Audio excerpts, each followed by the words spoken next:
Recently, I upgraded from a lowly peasant and got an HBO Max subscription, mainly for Game of Thrones, but one night while my wife and I were laying in bed looking for a movie to watch, we uncovered an old gem from the past. You know, I've always heard about how great of a movie Office Space is. It's considered by most to be an all-time classic and one of the best movies to come out of the 90s. But given the fact that I was the ripe age of 2 at the time this movie came out, it's safe to say I was a little too young to watch Office Space, let alone relate to it. Fast forward 20-something odd years, and now that I've lived the life of a boring corporate drone, I figured it's time to sit down and actually watch Office Space for the first time. Full disclosure here, before we dive in, I'm not a movie critic or anything like that. I'm just some asshole with a microphone who wants to talk about shows and movies that I like. If you're looking for a thorough breakdown and retrospective, you're in the wrong place. Alright, make sense? We're all on the same page? Good. Meet Peter Gibbons, the main character of the movie. He's a software engineer at Initech. Get it? Kinda like any tech? Like any company? Listen, I'm not going to spell out literally every moment for you guys. You're going to have to do at least some of the work and keep me up on the second monitor here. Come on. Anyway, Peter, like most Americans, hates his job. The commute sucks, the work is bland, the copier is always broken, and his boss looks like an off-brand Matthew McConaughey. It's just the worst. Also, it's intentional, but the movie wants you to feel the dread as if you were Peter, so they have corporate speak just constantly repeating, like you have the receptionist in the background going, "Corporate accounts payable, Nina speaking, just a moment," and it drove me nuts. Sorry, I'm getting sidetracked. Right off the bat, you're introduced to like 99% of the main characters, so I'm gonna break them down real quick in order. Almost as soon as he sits down at his desk, you're introduced to Peter's boss, William Lumberg, who's just the most stereotypical middle management douchebag. All he does is walk around with his coffee mug and talk about TPS reports and repeat a bunch of corporate jargon, and he's so passive-aggressive. I don't care who you are, we've all had a boss like Lumberg. After he leaves, we're introduced to Milton, the office dork. He's this short little chubby weirdo, kind of looks like he might shoot up the place any day, and he talks like this. I told Bill that if Sandra's going to listen to her headphones while she's falling, then I should be able to listen to the radio while I'm collating. He's also the owner of a red swingline stapler. He's my favorite. Moving on, the highlight of Peter's day is slacking off with his two friends, Samir and Michael Bolton, who shares the same name as a music star at the time, Michael Bolton. Now, Samir is the funny foreigner of the 90s. He's the most level-headed of the group, always works hard, and is usually the target of that low-grade, water-cooler, offhand racism that tended to be popular around the office back then. Now, this is directly contrasted by Michael Bolton, an all-talk, no-bite software engineer who thinks he's better than everyone else. There's a great scene in the intro where he's in his car rapping the lyrics to No Tears by Scarface, and he sees a homeless dude come walking by, so he locks his doors and turns the music down until he passes, and then he turns it back up and then continues, and it's just a perfect encapsulation between like nerdy white boys and rap music. So, Peter, Samir, and Michael like to hang out at Chotchkie's, a shitty restaurant where Jennifer Aniston works. This will be important in a few minutes. When the three dorks return to the office, they find out that Anytech is bringing in consultants to, help improve efficiency, which is just corporate speak for layoffs. While everyone's freaking out about getting canned, Michael talks about a virus he's been working on that could steal millions from Anytech right out from under him. Because this is the 90s, and all computer nerds were dank hackermans back then. Alright, last important character, Lawrence. He's the blue-collar neighbor who likes to crush beers and look at titties on the TV. He's also got a sick mullet. One of the more underrated characters in the movie, in my opinion, but seriously, he's a good dude and the exact opposite of Peter. At one point, Peter asks him what he'd do with $1 million, and his answer is just, 2 chicks at the same time, dude. Absolute banger of a line. And the best part is Peter's like just so thrown off guard by this, he doesn't even know how to respond. Now, before leaving on Friday, Peter tries to dodge his boss and sneak out early, but ends up walking directly into him where he's forced to come in and work on both Saturday and Sunday. That evening, his girlfriend Anne takes him to see an occupational therapist that he's hoping will give him a better outlook on life. But here's where the big setup for the whole movie comes in. As the doctor gets Peter into a state of complete relaxation, he f***ing dies, leaving Peter stuck like this.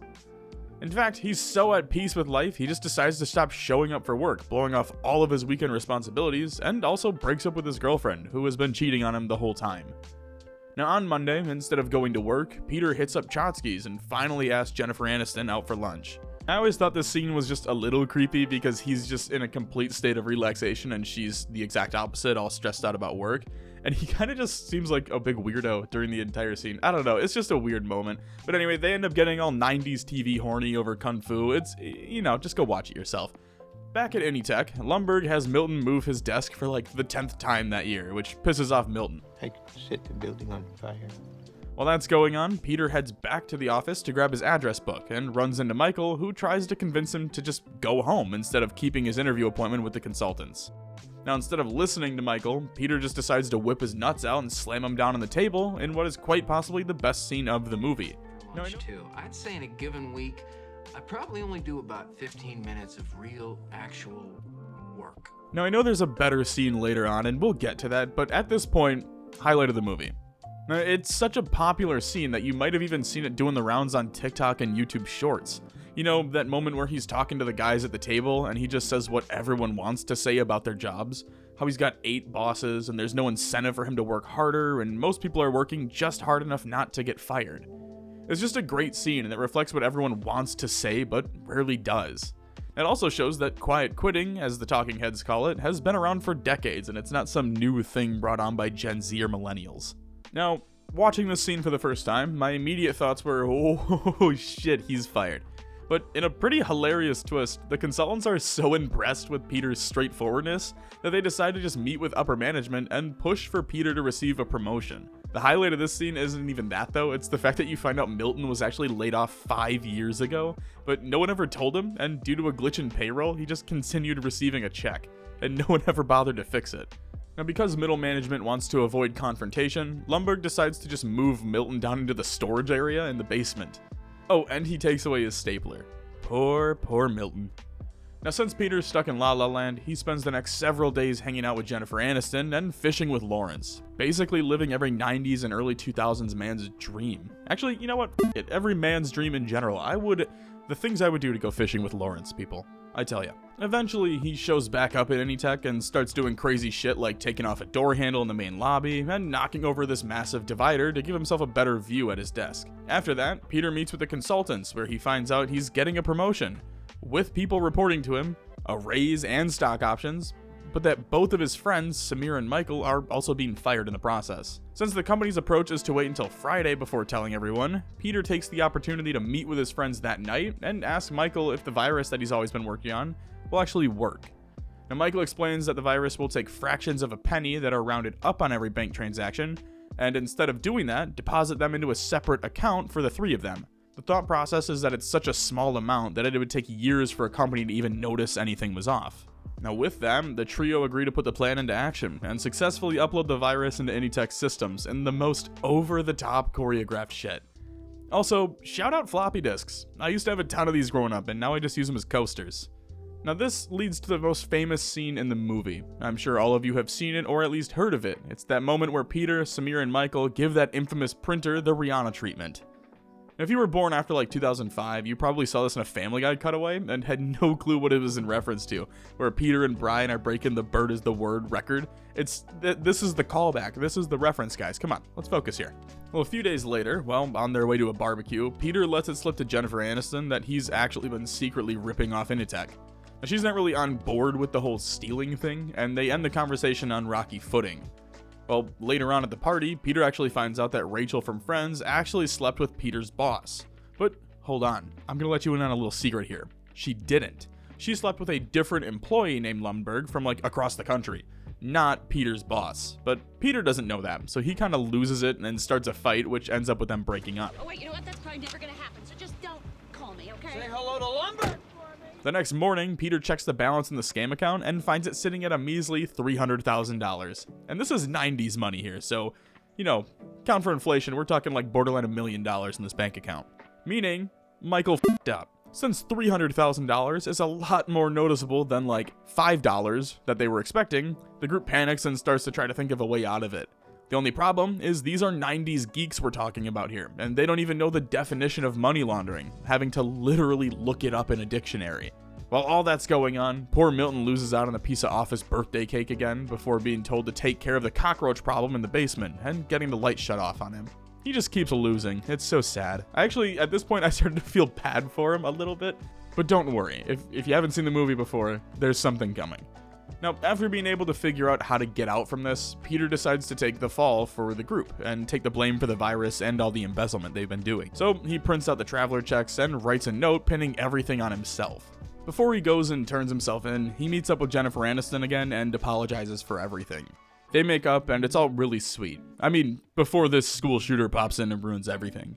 That night, Peter drives out to Initech and slides the envelope with the traveler checks and his confession under Lumberg's office door. The next morning, Milton tries to confront Lumberg's secretary about not being paid, because remember they fixed the glitch in the system, but then they just pushed him into the basement. The secretary shoos off Milton and then runs away to avoid having to deal with him, which allows Milton to come back and reclaim his stolen stapler that Lumberg took back from him.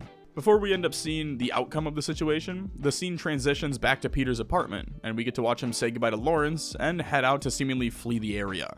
It's a really touching moment, made even better by Lawrence's last words to Peter. Hey Peter, watch out for your cornhole, bud.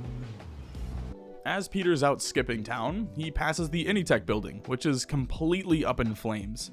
The movie gives a subtle hint as to what happens here, as you can catch a shot of Milton walking away as the building just collapses in flames, heavily implying that he had something to do with it. I could set the building on fire. Sometime later, it's revealed that Peter joined Lawrence's construction crew and is now working to clean up the Initech fire. Now, I really like this scene because I feel like blue-collar trade jobs always got a really bad rap, and Office Space, for being a crude comedy movie, does actually hit the nail on the head here by showing that the blue-collar construction guys are actually the happiest people in the entire movie, and that you don't need to work a corporate job to be happy, even though that's what every 90s and early 2000s kid was told for most of their childhood. Anyway, Michael and Samir stop by to visit on their lunch break from their new jobs at Intertrobe, or as Peter refers to it, Penetrobe. They talk about how the evidence likely burned up in the fire, and that they're in the clear, but it's a bummer that all that cash went to waste. But wait, it's time for the big twist at the end. The shot transitions to a beach resort in Mexico, where we can find a familiar face basking in the sun. If you need your hand held some more as to what happened with the money, Milton, in his tiny little voice, threatens to take his traveler's checks to a competing resort after they mess up his drink order. And that's Office Space. To be completely honest, I wasn't expecting much going into the movie. It's rare that comedies like this hold up over time, especially one going on almost 30 years old. But I'll admit, there were at least a dozen or so times where I was laughing. And not just exhale out of your nose laughing, but genuinely laughing. Even my wife said there were a few moments that she thought was funny, and she spent the full 90 minutes playing SimCity on her phone, so that's gotta mean something. I don't know what to tell you though. If you haven't seen it yet, go watch it. It's worth it. All the characters are great and serve a purpose, even if that purpose is to sometimes annoy the shit out of you and make you relate them back to someone at your office that you can't stand. And I really like that. Thank you all so much for watching. If for some reason you enjoy sitting through my incessant ramblings, why not subscribe and watch another like the one up on your screen right now? If you've got any movies or shows to recommend, drop them down in the comments and I'll add them to the list. With that, I'm gonna go burn down in the office and collect some traveler checks. I'll catch you next time. Cheers.